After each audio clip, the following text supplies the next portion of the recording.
ఇవాల్టి వార్తలు వాస్తవాల్లో మనతో ఉన్నారు బీఆర్ఎస్ పార్టీ సీనియర్ నాయకులు నరసింహారెడ్డి గారు, రాజకీయ విశ్లేషకులు డాక్టర్ ఎల్చాల దత్తాత్రేయ గారు. గుడ్ మార్నింగ్ అండి, వెల్కమ్ టు వార్తలు వాస్తవాలు. ఇవాల్టి వార్తలు వాస్తవాల్లో మనం ప్రధానంగా 3 అంశాలపైన డిస్కస్ చేద్దాం. సామాన్యులే సమ్మిదలు, పండగ పూట పేదలు సామాన్యుల ఇండ్లపైకి బుల్డోజర్ దూసుకెళ్లింది, ఆ ఇండ్లను నేలమట్టం చేసింది. పండగ పూట ఆయా కుటుంబాల్లో విషాదం నింపింది. వర్షంలోనే కుటుంబాలు తడిసి చాలా తీవ్ర ఆవేదనకు గురయ్యాయి. ఇందుకైనా కాంగ్రెస్ ప్రభుత్వాన్ని ఎన్నుకుంది. కేసీఆర్ తెలంగాణను తీసుకొస్తే ఇవాళ మీరందరూ తీసుకొచ్చి నిర్మిస్తే మీరు కూల్ చేస్తున్నారంటూ మా పరిస్థితి ఏంటి అంటూ వాళ్ళు తీవ్ర ఆవేదన వ్యక్తం చేస్తున్నారు. ఇక పాలన యమపాశం, 9 నెలల్లో దాదాపుగా 470 మంది రైతులు ఆత్మహత్య చేసుకున్నారు. ఇటువంటి ఆత్మహత్యలపైన కూడా కాంగ్రెస్ పార్టీ రాజకీయం చేస్తుందంటూ మాజీ మంత్రి హరీష్ రావు ఫైర్ అయ్యారు. రుణమాఫీ కాకపాయే, రైతు బంధు రాకపాయే, రైతులకు దిక్కులేక ఆత్మహత్యల బాట పట్టాల్సినటువంటి దుస్థితి తెలంగాణలో ఏర్పడింది. మరొక అంశం తీసుకుంటే తెలంగాణ ప్రగతి. కేసీఆర్ హయాంలో 10 సంవత్సరాల కాలంలో తెలంగాణ ప్రగతి ఎట్లా సాధించిందనేది రాష్ట్ర ప్రభుత్వం రేవంత్ సర్కార్ ఒప్పుకుంది. తెలంగాణ గ్రోత్ స్టోరీ పేరుతో ఒక నివేదిక రిలీజ్ చేసింది. దాంట్లో స్థిరంగా ఆర్థిక అభివృద్ధి ఎట్లా సాగింది, సాగునీటి రంగం ఎట్లా రూపురేఖలు మారినాయి అనేది ఆ నివేదికలో వివరించింది రాష్ట్ర ప్రభుత్వం. నరసింహారెడ్డి గారు, నిన్న పండగ పూట సామాన్యులే సమిధులు కావాల్సినటువంటి పరిస్థితి. సో కొంతమందికి ఏమో నోటీసులు ఇచ్చారు, కొంతమందిని అలర్ట్ చేశారు, వాళ్ళ జోలికి పోలేదు. కానీ పేదల ఇండ్ల వైపు, సామాన్యుల ఇళ్ల వైపు పోవడం, బుల్డోజర్ అక్కడికి వెళ్ళి ఆ ఇండ్లు నేలమట్టం చేయడం. సో దీనికి ప్రభుత్వం ఆయా ప్రజలకు, ఆయా వర్గాలకు ఏం సమాధానం చెప్పాల్సిన అవసరం ఉంది? ఏం లేదండి రాజేష్ గారి, మొదటి నుంచి కూడా హైడ్రా అనేది మొదటి నుంచి మనం చెప్తున్నాం, చాలాసార్లు కూడా డిస్కస్ చేసినాం. ఈ హైడ్రా పెట్టిందే రేవంత్ రెడ్డి గారు దేనికోసం అంటే డబ్బుల వసూళ్ళ కోసము, పేద ప్రజలను అణిచివేయటము, వాళ్ళ ఇళ్ళు కూల్చేయటమే లక్ష్యంగా ఈ హైడ్రా యొక్క లక్ష్యం జరుగుతుంది. ఇంతకుముందు కూడా మనం ఛాలెంజ్ చేసినాం. పొంగులేటి శ్రీనివాసరెడ్డిది ఫామ్ హౌస్ ఎఫ్టీఎల్ ఉంది, పక్కా ఎఫ్టీఎల్ ఉంది, వాళ్ళ తమ్ముంది బఫర్ జోన్లో ఉందని కూడా మనం చెప్పినాం. ఇప్పుడు మురళీమోహన్ తీయాలి, నిన్న జరిగింది చూడండి. 50 గజాలు, 40 గజాలు, 60 గజాలలో ఇల్లు కట్టుకున్న వాళ్ళ పేదల గుడిసెలు నువ్వు నిర్దాక్షిణ్యంగా కూల్చేసి, మురళీమోహన్కేమో డబ్బున్న మురళీమోహన్కు నీ గురువు గారు చెప్పారు కాబట్టి ఇప్పుడు ఆపేసి ఆయనకేమో నోటీసులు ఇస్తావు, 15 రోజులు, నెల రోజులు టైంలు ఇస్తావు.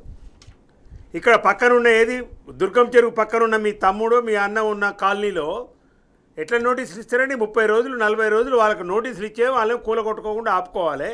వీళ్ళకేమో ఎలాంటి నోటీసులు లేకుండా, ముందు చెప్పకుండా సామాను చదువుకునే అవకాశం కూడా లేదు దుర్మార్గంగా. అసలు నువ్వు మనిషివేనా అని అడుగుతున్నా రేవంత్ రెడ్డి. నీ మానవత్వం ఉందా? అసలు కనికరం ఉందా ఏమన్నా? పేద ప్రజలు, వర్షం పడుతుంది ఒక పక్క నుంచి, వాళ్ళు ఖాళీ చేసే టైం లేదు. అక్రమ నిర్మాణాలను కూల్చాయి, టైం ఇచ్చి వాళ్ళ సామాను చదువుకునే టైం అని ఇవ్వండి. మొదటి నుంచి కూడా బీఆర్ఎస్ పార్టీ ఒకటే చెప్తుంది. ఇంతకుముందు హరీష్ రావు గారు కూడా ప్రెస్ మీట్లో చెప్పినారు, అక్రమ నిర్మాణాలు, గెస్ట్ హౌజులు, ఫామ్ హౌజులు ఎక్కడెక్కడున్నాయో అక్రమ నిర్మాణాలు ఎఫ్టీఎల్ బఫర్ జోన్లో ఉన్నాయండి, అనుమతులు లేని నిర్మాణాలు కూల్చేయండి. మేము దానికి వ్యతిరేకం కాదు. కానీ అనుమతులుండి ప్రభుత్వమే పట్టాలు ఇచ్చి పి జనార్దన్ రెడ్డి గారి టైంలో, రాజశేఖర రెడ్డి గారి టైంలో మీ కాంగ్రెస్ ప్రభుత్వం అనుమతులు ఇచ్చిన పేద ప్రజలు, అంజయ్య గారు కొట్లాడి ఇప్పించిన దాంట్లో, వెంకటస్వామి గారు కొట్లాడి ఇప్పించిన 50 గజాలు, 100 గజాల జాగాలు మీరే పట్టాలిచ్చి ఇవాళ మీ అక్రమంగా ఉన్న ఎఫ్టీఎల్లో ఉన్నాయండి. ఇచ్చేటప్పుడు మీకు సోయలేదా అండి? ఇవాళ మధ్యతరగతి జనం, నేను ఒక లేడీ మాట్లాడితే మహిళామని మాట్లాడుతున్నామే, ఆక్రోశం మీరు ఆలోచన చేయండి. జిహెచ్ఎంసీ పర్మిషన్ ఉంది, ఎఫ్టీఎల్ అనేది ఎక్కడ పెట్టి బోర్డు పెట్టినా ఇంతవరకు నోటిఫై చేసినా రంగనాథ్ గారు మీరు ఆలోచన చేయాలి. ఉట్టనే రేవంత్ రెడ్డి కూల్తామనే కూల్చుడు కాదు, మీరు కూడా ఐపీఎస్ ఆఫీసర్ ఆలోచన చేయాలి. మీరు ఇప్పుడున్న చర్యలకు ఎక్కడైనా కానీ హైదరాబాద్లో ఏ చెరువుకైనా ఎఫ్టీఎల్ బోర్డ్స్ ఉన్నాయా? ఇగో ఇది ఎఫ్టీఎల్, ఇది బఫర్ జోను, ఇళ్ళ నిర్మాణాలు ఉంటే మీరు కొనకండి అని మీరు ప్రజల్ని ఎడ్యుకేట్ చేసి చెప్పిన తర్వాత కూడా కొంటే వాళ్ళ శిక్ష వాళ్ళకి పడతారు. కానీ మీరు ఎలాంటి ఎడ్యుకేషన్ లేదు, ఎక్కడ నోటిఫికేషన్ లేదు, ఎక్కడ బోర్డులు లేవు, ఎక్కడ ఫ్లెక్సీలు పెట్టలేదు, ఎక్కడ రాసి పెట్టలేదు. మీరు గోడలు కట్టి కాంపౌండ్ వాళ్ళు కడితే ఏమనుకుంటాడు ఒక బిల్డర్? కాంపౌండ్ వాళ్ళు కడితే 3 సంవత్సరాల నుంచి, నేను ఒక ఆయన చెప్తున్నాడు, 3 సంవత్సరాల నుంచి కాంపౌండ్ వాళ్ళు చూస్తున్నాండి. నేను ఏమనుకోవాలి? 3 సంవత్సరాల నుంచి కాంపౌండ్ వాళ్ళకి నిలబడదంటే ఇది ఎఫ్టీఎల్ లేదని మేము అనుకున్నాం. అట్లా అనుకుంటారు ఎవరైనా. జిహెచ్ఎంసీ పర్మిషన్ ఉంది, మరి ఇరిగేషన్ ఎన్ఓసి ఇచ్చిన అధికారులు మాత్రం ఎవరు సేఫ్గా ఉంటారు? వాళ్ళు జైల్లో పోరు. కాబట్టి ఇప్పుడు మేమేమంటున్నాం, ఒక బెటర్ ఫర్ హైదరాబాద్ గవర్నెన్స్ వాళ్ళు కూడా చెప్పినారు, మీరు ఇమ్మీడియట్గా బిల్డర్ల నుంచి వాళ్ళ ఆస్తులు జప్తు చేసి మీరు రికవరీ చేయండి. లక్షల వేల కోట్ల రూపాయలు ఉద్యోగస్తుల నుంచి జైలుకు పంపించి వాళ్ళ ఆస్తులు జప్తు చేసి మీరు డబ్బులు వసూలు చేయండి. పేద ప్రజలకు ఎవరైతే మధ్యతరగతి పీపుల్ ఉన్నారో ఈఎంఐ ఎట్లా కట్టాలి? ఈఎంఐ ఇవ్వాలి బ్యాంకు వాళ్ళకు. లోన్లు ఇచ్చిన నువ్వు వచ్చి కూలగొట్టేసినావు. అంటే నేనేమంటాను, మొదటి నుంచి అన్నిటిని ఒకే కాట కట్టి రైట్ పేద ప్రజలే టార్గెట్గా, మధ్యతరగతి పీపులే టార్గెట్గా నువ్వు చేస్తున్న ఈ దుర్మార్గం అనేది చాలా తీవ్రంగా ఖండించదగ్గ విషయం. రైట్ మురళీమోహన్కి నోటీసులు పంపించి వీళ్ళకేమో ఎలాంటి నోటీసులు కూలగొట్టకుండా, ఎలాంటి చేయకుండా కూలగొట్టడం అనేది ఏ మానవత్వం అండి? మీ పేద ప్రజల కోసం కదా మీ ప్రభుత్వం ఉంది. నువ్వేం చెప్పిన అధికారంలోకి రాకముందు ప్రజాప్రభుత్వం, పేదల ప్రభుత్వం, పేదల వైపే మా సూప్ అన్నావు. ఏంది నీ సూప్? ఇదా సూపు? నువ్వు చూసే సూప్ అని నేను అడుగుతున్నాను ఇవాళ. రైట్ పేదల గుడిసెల్ని నిర్దాక్షిణ్యం నిన్న హైడ్రా అధికారులు కూల్చేశారు. ఒకవైపు వర్షం పడుతుంది, చిన్నపిల్లల్ని వేసుకొని ఆ వర్షంలో వాళ్ళు అనేక ఇబ్బందులు పడ్డారు. ఈ ప్రభుత్వం పైన, సీఎం రేవంత్ రెడ్డి పైన, హైడ్రా అధికారులపైన చాలా తీవ్రంగా వాళ్ళు ఆగ్రహ విషయాలు వెలగక్కుతున్నారు. అయితే కేసీఆర్ తెలంగాణ తెస్తే నువ్వు కూలుస్తున్నావు, మేము రూపాయి పోగు చేసుకొని బ్యాంకును ఆశ్రయించి లోన్లు తీసుకొని మేము ఇండ్లు కొంటే ఇవాళ ఆ ఇండ్ల నుంచి కూలిస్తే మా బతుకులు ఏం కావాలంటూ వాళ్ళు తీవ్రంగా ఆవేదన వ్యక్తం చేస్తూ ప్రశ్నిస్తున్నారు. సో వాళ్ళు ఎంత రియాక్ట్ అవుతున్నారో ఒకసారి చూద్దాం. నీళ్ళు లేకపోయా, దుప్ప లేకపోయా, ఇల్లు లేకపోయా, రోడ్ల పాలు పెట్టిండు. అందరూ చెరువులో ఎచ్చుకోండి, మంచిగా ఎచ్చుకోండి. మాకు బతుకుతున్నాం కదా, మీ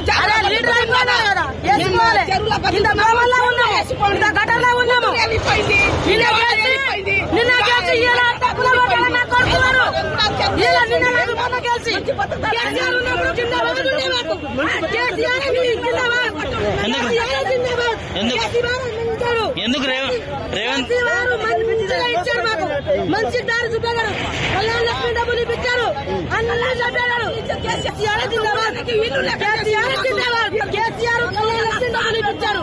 కేసీఆర్ 200 పిచ్చి డబ్బులు 2000 చేశాడు. కేసీఆర్, మా కేసీఆర్ జిందాబాద్, మా కేసీఆర్ జిందాబాద్. ఇచ్చారు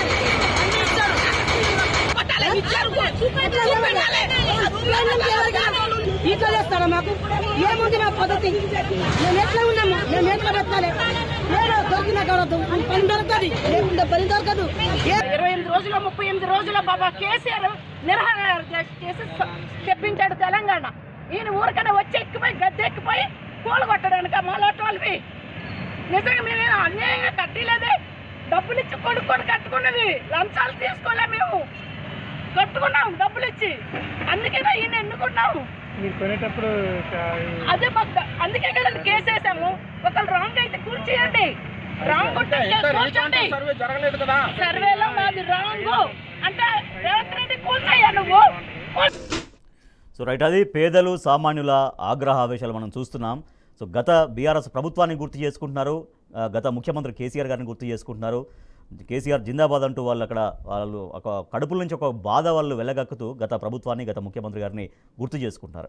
రైట్, దత్తాత్రేయ గారు, మనం చూసాం సామాన్యులు ఎట్లా రియాక్ట్ అవుతున్నారు, ఒక పేద ప్రజలు ఎట్లా రియాక్ట్ అవుతున్నారు అనేది. సో ఈ ప్రభుత్వాన్ని కాదని గత ప్రభుత్వాన్ని, గత ముఖ్యమంత్రి గారిని గుర్తు చేసుకున్నటువంటి పరిస్థితి ఏం చెప్తుంది? అది కేసీఆర్ గారు అంటే నిర్మాణం అండి. కేసీఆర్ ఏ రంగంలో అయినా కూడా నిర్మాణం అనేటువంటి పంతాలో వెళ్ళేటువంటి వ్యక్తి. నిర్మాణాత్మకంగా తెలంగాణ రాష్ట్రం వైపు దూరదృష్టితో, ముందు చూపుతో తెలంగాణ రాష్ట్రం ఎలా ఉండాలనేటువంటి కలలుగన్న వ్యక్తి. ఆ కళలకు అనుకూలంగా తెలంగాణ రాష్ట్రాన్ని నిర్మించినటువంటి వ్యక్తి. ఇదే పేద ప్రజలు బస్తీల్లో నివసిస్తుంటే, బడాబాబులందరూ కూడా బంగ్లాల్లో నివసిస్తుంటే, ఆ బస్తీల్లో ఉన్నటువంటి పేద ప్రజల వైపు చూసినటువంటి కేసీఆర్ గారు వాళ్ళ జీవితానికి 30 గజాలు, 50 గజాలు, 60 గజాలలో జీవిస్తున్నటువంటి వాళ్లకు పట్టాలు ఇచ్చేయండి అని చెప్పేసి మొదటి అధికారంలోకి వచ్చిన తొలి సంవత్సరమే 30 గజాలు, 50 గజాలు, 60 గజాలు ఉన్నటువంటి పేద ప్రజలకు, irrespective of any district Telangana రాష్ట్రంలో ప్రతి పేద ప్రజలకు GOMS నెంబర్ 5859 ద్వారా వాళ్ళని ఆ 30 గజాలకు 60 గజాలకు ఓనర్లను చేసిండు. మనం సమయం వచ్చినప్పుడు మంచి నిర్మాణాలు చేసుకొని వాళ్ళని మన అనుకూలంగా వాళ్ళని పక్కకు తీసిపెడదాం, కానీ ఇప్పుడు గూడు లేని పక్షులను చేయకూడదు, వాళ్ళని వీధి పాలు చేయకూడదు అని చెప్పేసి ముందు చూపుతూ కేసీఆర్ గారు వాళ్ళని కంటికి రెప్పలా కాపాడుకున్నాడు. అదే ఆ ప్రేమతో, అనురాగంతో కేసీఆర్పై తెలంగాణ రాష్ట్రంలో ఉన్నటువంటి మమకారంతో ఇవాళ మాట్లాడుతూ ఉన్నారు. రేవంత్ రెడ్డి గారు ఈ కాంగ్రెస్ పార్టీ ఇవాళ ఉమ్మడి ఆంధ్రప్రదేశ్లో కావచ్చు, చంద్రబాబు నాయుడు సమయంలో కావచ్చు, తెలంగాణ రాష్ట్రం మొత్తాన్ని, ఈ నదులని, జలాశయాలను, కుంటలను, చెరువులను కబ్జా చేసింది ఎవరండి? కాంగ్రెస్ పార్టీ నాయకులు కాదా అండి? నేను బీఆర్ఎస్ పార్టీ అధికారంలోకి ఎప్పుడు వచ్చింది?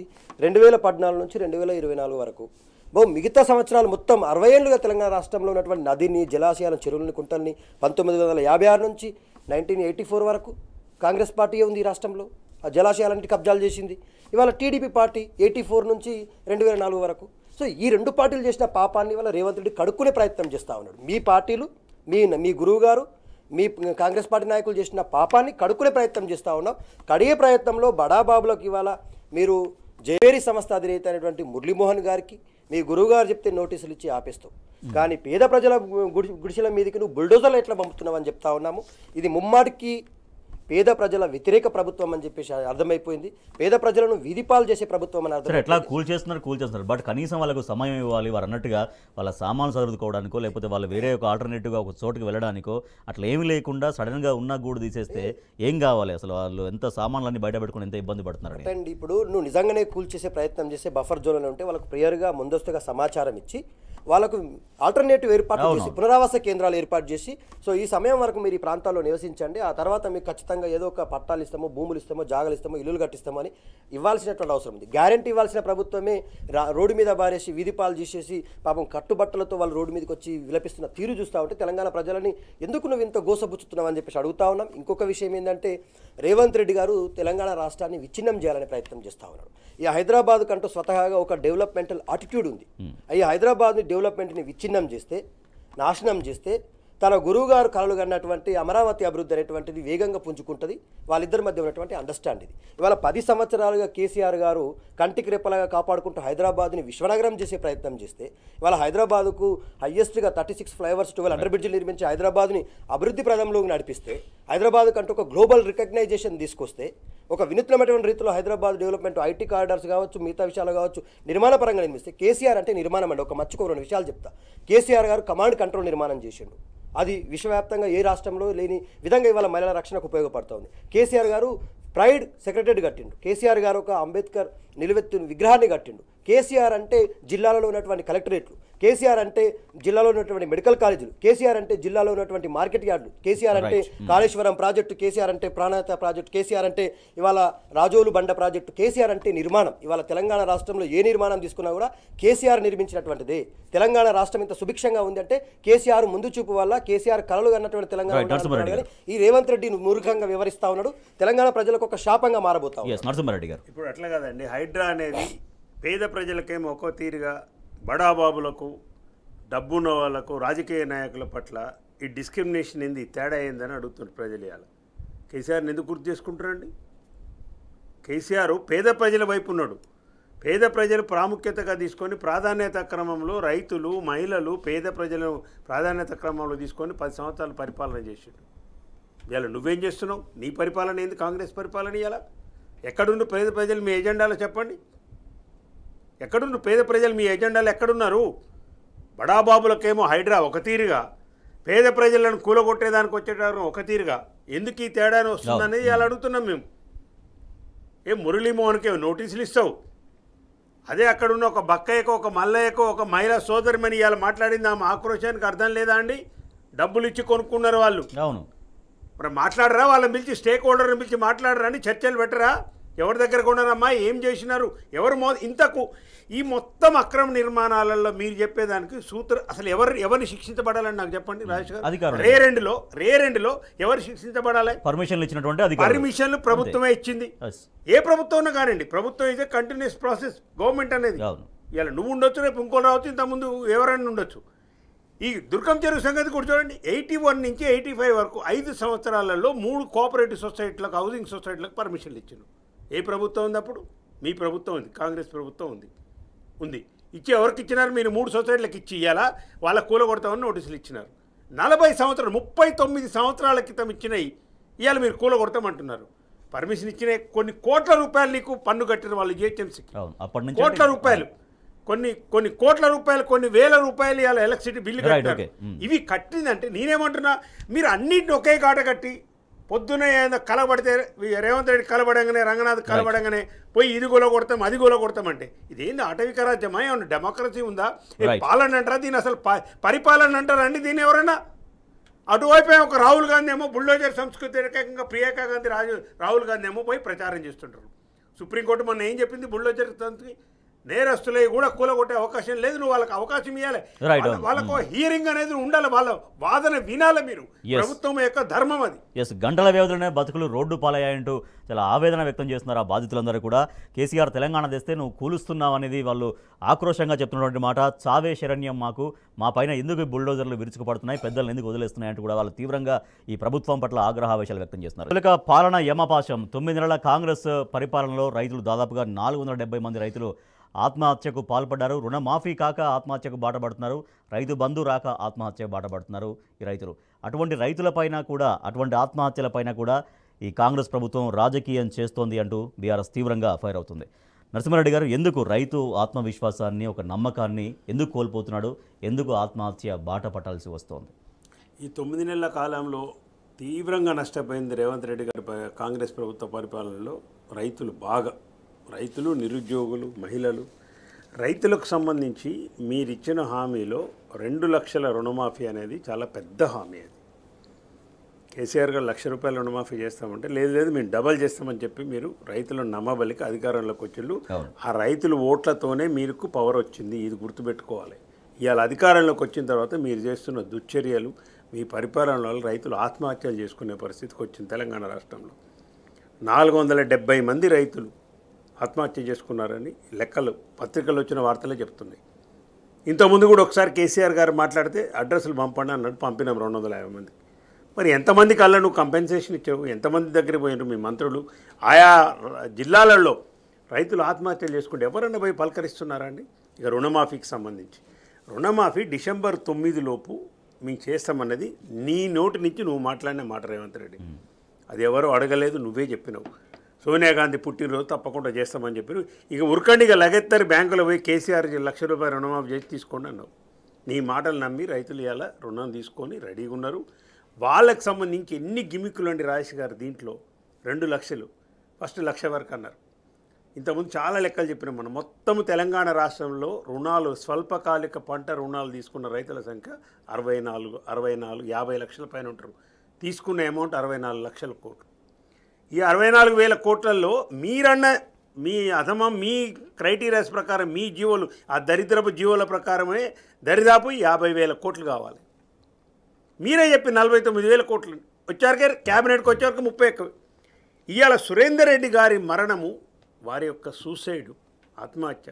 రైతులను దయచేసి దండం పెట్టి చెప్తున్నా, మీరు ఎవ్వరూ ఆత్మహత్యలు చేసుకోకండి. బీఆర్ఎస్ ప్రభుత్వం పార్టీ మీ వెంట ఉంటుంది. కేసీఆర్ గారు మీ వెంట ఉంటారు. వారి నాయకత్వంలో వాళ్ళు ఇచ్చిన హామీలన్నింటి కూడా గల్లబట్టి, గుంజి, చెవుబట్టి, ముక్కు నేలకు రాపిచ్చైనా కానీ అమలు చేసేంత వరకు కేసీఆర్ ఊకోడు, బీఆర్ఎస్ పార్టీ ఊకోడు, కొట్లాడుతుందని చెప్తున్నాం. దయచేసి జీవితాన్ని మాత్రం నాశనం చేసుకోకండి. ఆ రైతు సురేందర్ రెడ్డి గారి ఎగ్జాంపుల్ తెలంగాణ ప్రజలకు తెలవాలి. వాళ్ళ ఇంట్లో 2 కొడుకులు, ఒక తల్లి. రవీందర్ రెడ్డి వాళ్ళ పెద్దన్న ఏర్పడ్డాడు. ఆయనకు సపరేట్ రేషన్ కార్డు వచ్చింది. మోసం ఎక్కడ జరుగుతుందంటే ఇక్కడ సురేందర్ రెడ్డి గారు వాళ్ళ అమ్మ సుశీలమ్మ, వీళ్ళిద్దరి పేరు మీద, తల్లి పేరు మీద 1,05,000, ఈయన పేరు మీద 1,92,000, 1,50,000 ఉంది. ఇప్పుడు రేషన్ కార్డు అని చెప్పి మీ కుటుంబంలో 2 ఉండు కాబట్టి ఒకళ్ళకే రుణమాఫీ చేస్తామంటారు. ఏం చెప్పినావు రేవంత్ రెడ్డి? ఎన్ని అబద్ధాలు అన్నావు నువ్వు? రేషన్ కార్డు ప్రామాణికం కాదని చెప్పినావు నువ్వు. మొదటి నుంచి మొత్తుకుంటాం మీ ప్రాధాన్యత. నువ్వు చెప్పినావు కానీ జీవో రాలేదు, అధికారులు మాట్లాడలేదు, నువ్వు మార్చలేదు జీవోని. రేషన్ కార్డుకి ఎందుకయ్యా ఈ దరిద్రపు క్రైటీరియాస్ అని చెప్పినాం. బ్యాంకుల వాళ్ళు పాస్బుక్ తీసి లోన్ ఇస్తారు. ఆ పాస్బుక్ చూసి నువ్వు మాఫీ చేయి. పాస్బుక్ హోల్డర్ 70 లక్షల మంది ఉన్నారు రైతులు. ఇవాళ అందరికి తెలిసిన విషయమే అది. అది చేయి. అది చేయకుండా ఇవ్వలేని సురేందర్ రెడ్డి గారికి రుణమాఫీ కాక ఆయన మరణించినాడు. ఇట్లా ఎంతమంది రైతుల్లో ఉసురు రేవంత్ రెడ్డి ప్రభుత్వం. దత్తాత్రేయ గారు, ఇన్ని వందల మంది రైతు ఆత్మహత్యలు జరగడం అనేది వాళ్ళ నిజంగా ప్రభుత్వ వైఫల్యం అనేది 100% మనకు కనిపిస్తుంది. రైతులు ఇంత విశ్వాసాన్ని కోల్పోయి గత ప్రభుత్వాన్ని గుర్తు చేసుకున్నటువంటి పరిస్థితి తెలంగాణ రాష్ట్రంలో ఎందుకు కనిపిస్తోంది? రైతులని 2 లక్షల రుణమాఫీ పేరు మీద ఊచకొత కోసిండండి. ఇవాళ రైతులు పాపం 2 లక్షలకు ఆశపడి ఓట్లేస్తే వాళ్ళ నోట్లే సున్నం జల్లిండు. ఇవాళ రైతులు ఏమంటా ఉన్నారు? నువ్వు ఈ కండిషన్స్ అన్నీ ముందు చెప్పలేదు కదా. రేషన్ కార్డు ఉండాలా, లేకపోతే ఖచ్చితంగా మీరు 2 లక్షల లోపే ఉండాలా అని చెప్పలేదు కదా. ఎంబటే పోయి తెచ్చుకోరని పాపం ప్రతి రైతులు ఉన్న రెన్యువల్ చేయించుకున్నారు, తీసుకున్నారు. సో తీసుకున్న తర్వాత నువ్వు ఈ కండిషన్స్ పెట్టడం ఏంది? ఈ దేశ చరిత్రలో ఒక రైతు తనకున్న వ్యవసాయ పట్టా పాస్బుక్ మీద ఆత్మహత్య లేఖను రాసి చనిపోవడం అంటే ఎంత దుర్మార్గమైనటువంటి చర్య అండి ఇది. ఎంత ఆవేదనకు లోనే ఉంటాడు ఆ రైతు, ఆ కుటుంబం. కానీ ఇవాళ వీధిన పాలైందండి. ఇంకొక విషయం, కేసీఆర్ గారు రైతులని రాజులను చేసే క్రమంలో రైతు బంధు ఇస్తే ఇప్పటి వరకు రైతులకు రైతు బంధు పడలేదు వాళ్ళ ఖాతాలో. చనిపోయిన రైతుల కుటుంబాలకు 5 లక్షల రైతు బీమా ఇస్తే ఒక్క రైతుకి ఇప్పటి వరకు హరీష్ రావు గారు చెప్పినట్టుగా 457 పైచులకు రైతులు ఈ రేవంత్ రెడ్డి గారు వచ్చిన తర్వాత చనిపోతే వాళ్ళ కుటుంబాల వైపు తొంగి చూసే నాదుడు లేదండి. ఇది ఎంత దుర్మార్గమైనటువంటి చర్య అండి. 24 గంటల కరెంటుతో రైతులను కంటికి రెప్పలాగా పడుకున్న కేసీఆర్ ఎక్కడ? నువ్వు రైతుల వైపు అవకాశవాదిగా ఎలక్షన్ల వరకు వాడుకుని రైతుల వైపు తొంగి చూడకుండా తొండి మాటలు మాట్లాడుతూ దేవుళ్ళ మీద ఓట్లేస్తూ రైతులందరినీ ఉచకుతగొస్తున్నావు కదా. ఇంత దుర్మార్గమైనటువంటి చర్యని ఎవరు సాహసించరు. రైతులందరి పాపాలకు ఖచ్చితంగా పాపము ఒడిగట్టుకుంటున్నావు, నువ్వు పరిహారం చెల్లించుకుంటావు. ఖచ్చితంగా రైతుల యొక్క హక్కుల కోసం, రైతుల యొక్క ఆకాంక్షల కోసం కలబడి కొట్లాడడానికి బలమైనటువంటి నాయకత్వం ఉంది. హరీష్ రావు గారు అదే చెప్తా ఉన్నారు. ఏ బావిలో దూకి చేస్తావు రేవంత్ రెడ్డి, నువ్వు 20 లక్షల మంది రుణమాఫీ చేసి 21 లక్షల మందికి ఎగవేసినావు కదా. మరి ఆ 21 లక్షల మంది రైతులు ఏం పాపం చేసిరు? 31 కొర్రీలు పెట్టిండండి. రేషన్ కార్డు లింక్ ఉండాలా, పెళ్ళి అయితే ఇవ్వరు. ఇప్పుడు పెళ్లి కాని వాళ్ళకు నీ భార్య పేరు ఏందని ఆధార్ కార్డు రాసుకురా అంటా ఉన్నాడు. పెళ్లి కాని వాళ్ళు భార్యని ఎక్కడికి తీసుకొచ్చి రాస్తారండి? ఇన్ని కండిషన్సా? తల్లి పిల్లలు వేరే 2 సంవత్సరాలు పెట్టుకొని భూమిని క్రమతాలుగా విడగొట్టుకొని రిజిస్ట్రేషన్ చేసుకుంటే సపరేట్ రైతుగా ఎస్టాబ్లిష్ అయితే ఆ రైతుకి ఇవ్వండి, వాళ్ళ రైతు వీధిన పాల్పడాలా? నువ్వు ఎందుకు ఈ తొండి మాటలు మాట్లాడుతావు? నువ్వు లొండికిస్తూ ఉన్నావు. సో రైతులందరూ కూడా ప్రతి జిల్లాలో ఇదే ఉంది. ఆదిలాబాద్ నుంచి మొదలుకుంటే అల్లంపూర్ వరకు బిగినింగ్ లో ఇదే విమర్శ వచ్చినప్పుడు మేము పాస్బుక్ క్రైటీరియా తీసుకుంటున్నామని ఓవరాల్ చెప్పారు ముఖ్యమంత్రి. వారు చెప్పినట్టుగా అది జీవోలో చేరిస్తే ఈ సమస్య ఉండకపోయేదేమో. జీవోలో చేర్చకుండా జీవోలో మాత్రం రేషన్ కార్డు క్రైటీరియా ఉంది. ఓవరాల్ గా అప్లికేషన్ల పేరు మీద రాజేష్ గారు ఇవాళ రేవంత్ రెడ్డి గారు ఫస్ట్ స్కీమ్ అప్లై చేస్తాడు, తర్వాత రేషన్ కార్డు లింక్ పెడతాడు, తర్వాత రేషన్ కార్డుకి అప్లై చేసుకోండి అని చెప్పేసి 10వ తారీఖు నుంచి రేషన్ కార్డుకి అప్లై అంటాడు. అంటే రైతులని ఆఫీసర్ల చుట్టూ, వ్యవసాయ అధికారుల చుట్టూ కేసీఆర్ కట్టినటువంటి రైతు వేదికలలో కూర్చొని పాపం రోజుల తరబడి పొలంలో పనులు వదిలేసి ఆ అధికారుల చుట్టూ తిరుగుతూ నా పేరు రాసుకోండి అని చెప్పేసి జిరాక్సుల చుట్టూ ఆఫీసుల చుట్టూ తిప్పుతూ రైతులను ఉసురు పోసుకుంటున్నాడు. వాళ్ళ పాపం ఒడిగట్టుకుంటున్నాడు. పాపం వాళ్ళు కన్నీరు పరవంతం అవుతా ఉన్నారు. పొలంలో పని చేసుకోలేక ఇటు రైతు బంధు వస్తుందేమని ఆశపడి అధికారుల చుట్టూ తిరగలేక ముఖ్యమంత్రికి మంత్రుల మధ్య కూడా సమన్వయ లోపం ఉంది. దానంతా కూడా ఇట్లా రైతు బంధు మీద కావచ్చు, రైతు రుణమాఫీ వ్యవసాయ శాఖ మంత్రి నిర్ణయాలపైన ఎఫెక్ట్ చూపిస్తుంది అనేది ఒక. ఇప్పుడు వ్యవసాయ శాఖ మంత్రి ఒక స్టేట్మెంట్ ఇస్తారండి, ముఖ్యమంత్రి గారు ఇంకో స్టేట్మెంట్ ఇస్తారు. వాళ్ళకు నిజంగా తెలంగాణ రాష్ట్రంలో ఎన్ని క్రమత్తాలు ఉన్నాయి, ఎన్ని సాగు భూమి ఉంది, ఎన్ని ఎకరాలలో వ్యవసాయం పండుతా ఉంది, పంట ఏది ఉంది, ఏ పంట పండుతా ఉంది, ఏ పంట పండుతలేదు, అవగాహన లేని నాయకత్వం మధ్యలో తెలంగాణ రాష్ట్రం నలిగిపోతా ఉంది. ఇప్పుడు చామల కిరణ్ కుమార్ రెడ్డి ఆయన ఎవరు మరి ఆయనకి తలకాయ మాట్లాడతారా? తలకాయ లేకుండా ఇంగిత జ్ఞానం ఉండాలి. ఒక ఎంపీ, నువ్వు పార్లమెంట్ మెంబరు, కనీసం మాట్లాడేటప్పుడు సోయి ఉండాలి, ఇన్ఫర్మేషన్ తెప్పించుకొని మాట్లాడాలి. హరీష్ రావు గారి మీద క్రిమినల్ కేసు పెట్టమని మేడ్చల్ కలెక్టర్కి ఆయన లెటర్ రాస్తాడు. మరి సురేందర్ రెడ్డి మరణం నిజం కదా? చామల కిరణ్ కుమార్ రెడ్డి ఎందుకు క్రిమినల్ కేసు పెట్టాలి? మీ ముఖ్యమంత్రి మీద, నీ మీద క్రిమినల్ కేసులు పెట్టాలి. ఇవాళ రైతులను చంపింది ఇవి రైతుల ఆత్మహత్యలు కాదు రాజేష్ గారు, ఇది ప్రభుత్వ హత్యలే. 470 మంది రైతుల ఆత్మహత్యలు, 470 మందిని 9 నెలల కాలంలో రేవంత్ రెడ్డి సర్కార్ చంపేసింది. ఇవి ఆత్మహత్యల కిందనే మేమే కేసేస్తాం. ఖచ్చితంగా ప్రభుత్వ హత్యలేవి, ఖచ్చితంగా ఆత్మహత్యలు కావివి. సో లేకుండా ఇంకా కిరణ్ కుమార్ రెడ్డి మాట్లాడితే హరీష్ రావు గారి మీద కేసు పెట్టాలి.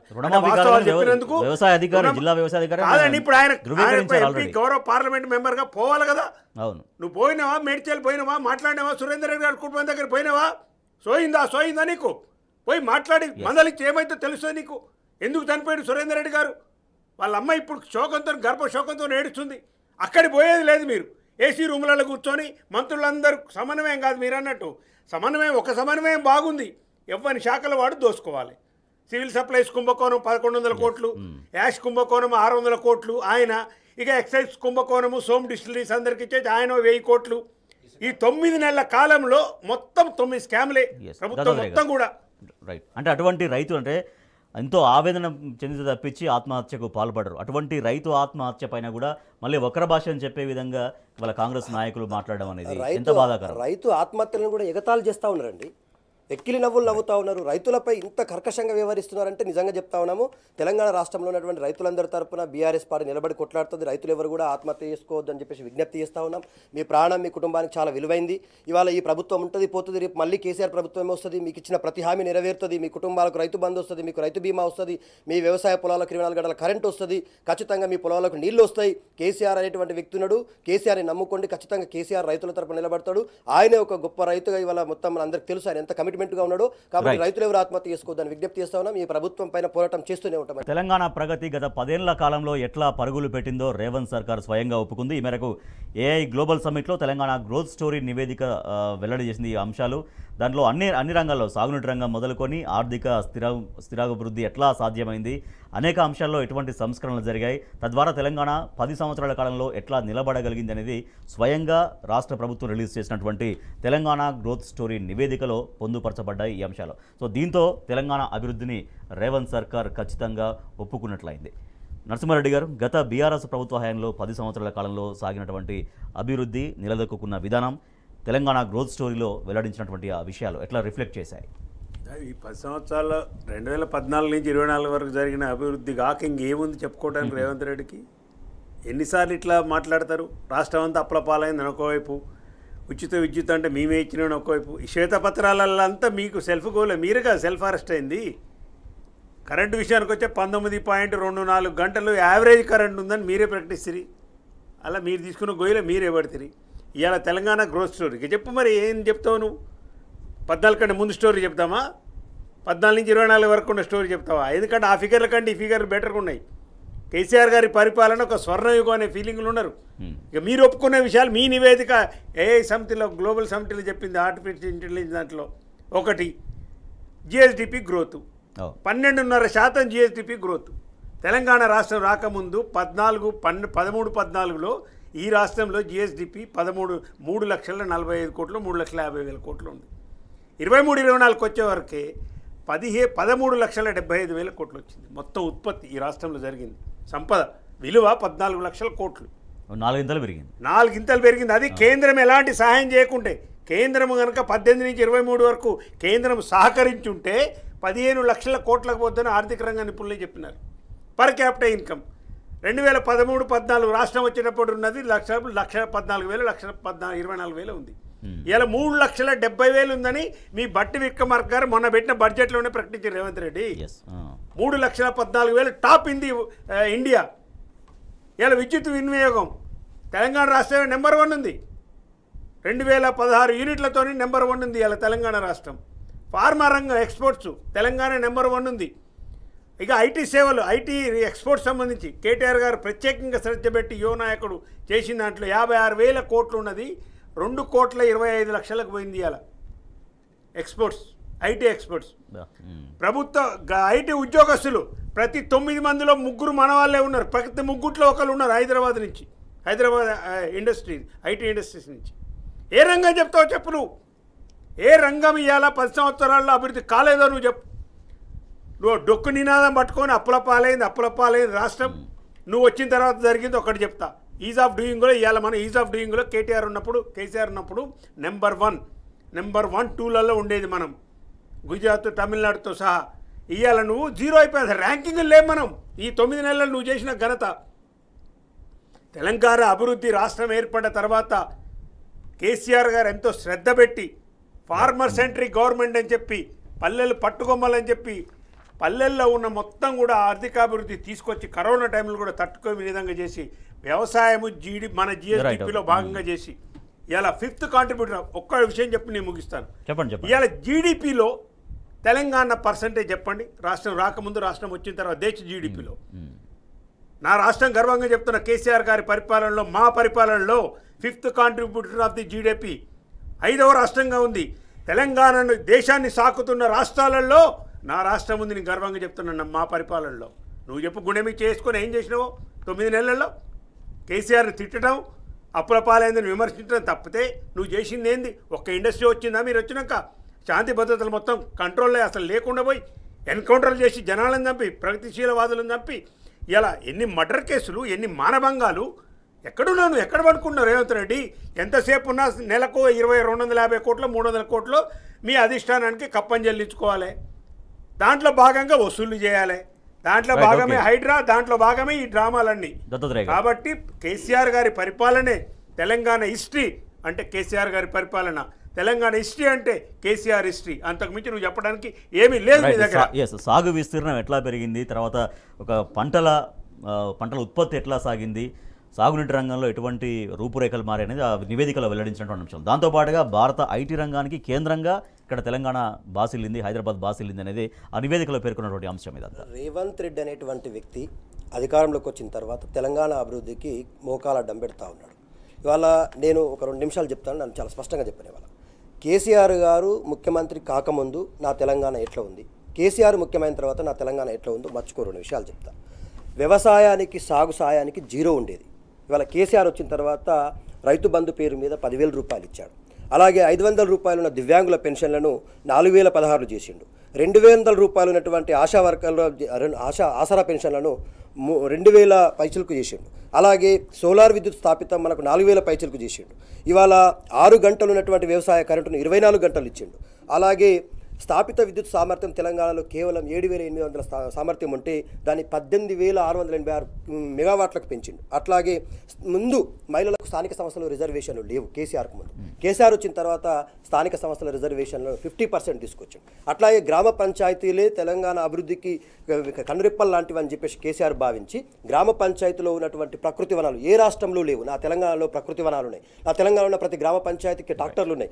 మనం చెప్పుకుంటూ పోతే 7,000 ఉన్నటువంటి గ్రామ పంచాయతీలను 12,000 పైచలకు గ్రామ పంచాయతీలు చేసిండు. ప్రతి గ్రామ పంచాయతీకి స్వయం పాలిత గ్రామ పంచాయతీలు నిర్మించిండు. ప్రతి గ్రామ పంచాయతీలో మనము ఏమంటాం స్వర్గధామాలు ఏర్పాటు చేసిండు. అట్లానే కాకుండా 1,30,030 ఎకరాల సాగు వ్యవసాయం ఉన్నది కేసీఆర్కు ముందు. కేసీఆర్ వచ్చిన తర్వాత దాన్ని 2,20,000 ఎకరాలకు పెంచాడు, 1 కోటి పైచలకు పెంచాడు. అట్లాగే 62 లక్షల ఎకరాల సాగు విస్తీర్ణమైనటువంటి నా తెలంగాణలో 1,30,000 పెంచాడు. అలాగే తలసరి ఆదాయం కూడా చాలా విషయంలో మనం మాట్లాడుకుంటా ఉన్నాం. ఇవాళ ప్రభుత్వ ఆసుపత్రులు కేసీఆర్ గారు రాకముందు ఇట్లా ఉండే, ప్రభుత్వ మెడికల్ కాలేజీలు కేసీఆర్ రాకముందు 5 ఉంటే కేసీఆర్ వచ్చిన తర్వాత మనం 26కు పెంచుకున్నాం. మెడికల్ కాలేజీల సీట్లు 850 ఉంటే కేసీఆర్ వచ్చిన తర్వాత మనం 4,000 మెడికల్ కాలేజీల సీట్లు పెంచుకున్నాం. కేంద్రం నుంచి సాయం లేకపోయినా కూడా ఇవాళ ఒక రంగం అనే కాదు, గురుకుల విద్యాలయాలు కేవలం 295 ఉంటే కేసీఆర్ వచ్చిన తర్వాత స్థిరంగా ఉంది, ఎక్కడ డీవియేషన్స్ కాకుండా ఒక క్రియేటివ్ ఒక వినూత్నమైనటువంటి నాయకుడిగా ఉన్నటువంటి కేటీఆర్ గారు హైదరాబాద్ అంటే ఐటీ అంటే హైదరాబాద్ టీ హబ్ పేరు మీద ఇవాళ 365 ఇన్నోవేటివ్ సంస్థలను ఎస్టాబ్లిష్ చేసి ఇవాళ తెలంగాణ పౌరుడే ఒక క్రియేటివ్ ఆర్టిస్ట్గా ఎదగాలని, క్రియేటివ్ ఇన్నోవేటర్గా తెలంగాణ రాష్ట్రంలో ఉండాలని చెప్పేసి, మహిళలకు కూడా సమానమైన అవకాశాలు ఇవ్వాలని చెప్పేసి వీ హబ్ ఏర్పాటు చేస్తాం. తెలంగాణ రాష్ట్రంలో మనం ఒక రంగం కాదు. వాస్తవాలు ఇట్లా ఉంటే ఇదే ముఖ్యమంత్రి ఇదే కాంగ్రెస్ నాయకులు మాట్లాడేది అప్పుల కుప్పగా మార్చారు ముందే ప్రస్తావించారు ఆ విషయం. తెలంగాణ రాష్ట్రం యొక్క ప్రతిష్టను దిగజార్చే ప్రయత్నం కాంగ్రెస్ పార్టీ చేస్తూ ఉంది. వాళ్ళు చేసినటువంటి తప్పును వాళ్ళు ఒప్పుకున్నారు కదండి స్వయంగా. మేము ఇప్పటి వరకు చెప్పిందంతా కూడా శ్వేతపత్రాలన్నీ కూడా గాలిపత్రాలు, అబద్ధపు పత్రాలన్నీ నిజమైపోయింది కదా. తెలంగాణ యొక్క అభివృద్ధిని వీళ్ళు దాచేస్తే దాగేది కాదు కదా. ఇవాళ సంస్థలు ఉన్నాయి, రీసెర్చ్ చేసినటువంటి సంస్థలు ఉన్నాయి, అవి ప్రకటిస్తూ ఉన్నాయి కదా తెలంగాణ రాష్ట్రంలో ఏ స్థాయిలో అభివృద్ధి జరిగింది, ఏ రంగంలో ఎంత అభివృద్ధిని సాధించినాం. ఐటీ ఉద్యోగాలు కేటీఆర్ గారు ఐటీ మంత్రి కాకముందు కేవలం 57,000 ఉన్నటువంటివి ఇవాళ 3 లక్షల పైసలకి వచ్చినాయి. ఉద్యోగాలు కేవలం 2 లక్షల పైసలకు ఉన్నాయి, 10 లక్షల పైసలకి ఎట్లా పెరిగినాయి. తెలంగాణ రాష్ట్రం అంటేనే కేసీఆర్ అంటేనే తెలంగాణ రాష్ట్రం. అభివృద్ధిలో ఏ రోజు కూడా కేసీఆర్, కేటీఆర్, హరీష్ రావు గారు కాంప్రమైజ్ కాలేదండి. వాళ్ళు చాలా అంటే కమిట్మెంట్తో, డెడికేషన్తో ఈ రాష్ట్రం కోసం పనిచేసిండ్రు. వీళ్ళందరూ కూడా ఇవాళ కాంగ్రెస్ పార్టీ నాయకులకు ఏముందంటే రాష్ట్రాన్ని దోచుకోవడం అనే ఉద్దేశంతో ఇవాళ చిన్నాభిన్నం చేస్తూ ఉన్నారు. కానీ కేసీఆర్కు వీళ్ళందరికీ తెలంగాణ రాష్ట్రం అంటే ఒక హక్కు, ఆకాంక్ష, పేగుబంధం, ముందు చూపు, తెలంగాణ రాష్ట్రాన్ని సుభిక్షంగా నిలపాలనేదే వాళ్ళ ఉద్దేశం. నరసింహారెడ్డి గారు, ఇక్కడ ఎటువంటి రిపోర్ట్స్ అయినా ఇవ్వచ్చు, బట్ గ్లోబల్ సమ్మిట్లో వాస్తవాలే చెప్పాల్సి ఉంటుంది. ఎందుకంటే అది ప్రపంచం ముందు ఉంటుంది కాబట్టి. సో ఖచ్చితంగా ఇక నిజం ఒప్పుకోక తప్పలేదు అనేటువంటి ఒక మాట ఇవ్వాలండి. ఇప్పుడు ఆర్బీఐ నివేదిక ఇచ్చింది, నేను కాదంటావా దాన్ని? తెలంగాణ రాష్ట్రం నెంబర్ 1 ఉంది మానిటరింగ్లో, ఫైనాన్షియల్ గ్రోత్ స్థిరంగా ఉందని కాదంటావా నువ్వు దాన్ని? నీతి ఆయోగ్ నివేదిక ఇచ్చింది, కాదంటావా నువ్వు దాన్ని? అసలు రేవంత్ రెడ్డికి ఏం చరిత్ర ఉందండి? అసలు తెలంగాణ ఉద్యమానికి రేవంత్ రెడ్డికి ఏమన్నా సంబంధం వచ్చిందా? యాన్న ఉండే అసలు ఉద్యమంలో తుపాకీ పట్టుకొని ఉద్యమకారుల మీద పోయినోడు కేసీఆర్ ఆనవాళ్ళు లేకుండా తుడిపేస్తా. నీ తరం కాదు, నీ జేజమ్మ తరం కాదు, నీ గురువు తరమే కాలేదు, నీ తరం ఏమవుతుంది? నీ అయ్యే తరం కూడా కాదు అది చేయటం. కేసీఆర్ అనేటోడు తెలంగాణ ప్రజల గుండెల్లో శాశ్వతంగా ఉండే వ్యక్తి. నీకు చరిత్ర లేదు. కేసీఆర్ ఆనవాళ్ళు చెప్పుడు కాదు రేవంత్ రెడ్డి, కేసీఆర్ చరిత్రే చెప్పుకోవాలి, పరిపాలన చరిత్ర నువ్వు చెప్పుకోవాలి. వేరే చరిత్ర లేదు తెలంగాణకు. ఆయన 10 సంవత్సరాలు పరిపాలించిన గ్రోత్ చెప్పుకోవాలి, ఆయన 10 సంవత్సరాల్లో సాధించిన ప్రగతి చెప్పుకోవాలి, ఆయన 10 సంవత్సరాలు రైతులకు చేసిన సేవ చెప్పుకోవాలి. ఆయనకు వ్యవసాయ రంగానికి 4.5 లక్షల కోట్ల రూపాయలు ఈ 10 సంవత్సరాల్లో ఖర్చు చేసిన కేసీఆర్ గారు. అది చెప్పుకొని బతకాల్సిందే నువ్వు. కానీ నీకంటూ కాంగ్రెస్ పార్టీకి మొత్తం ద్రోహం ఏముందండి? తెలంగాణలో కాంగ్రెస్ పార్టీ చరిత్ర ద్రోహ చరిత్ర. ఏం చేసింది? 369 కాంచి 1200 మంది వరకు సాగు చరిత్ర ఉంది నీకు. అది చెప్పుకో, ఏ పార్టీ చెప్పుకుంటే ధైర్యం ఉంటే. Right. Yes, thank you so much Narasimha Reddy garu. Thank you so much doctor Dattatreya garu. ఇది ఇవాల్టి వార్తలు వాస్తవాలు. చూస్తూనే ఉండండి టీ న్యూస్.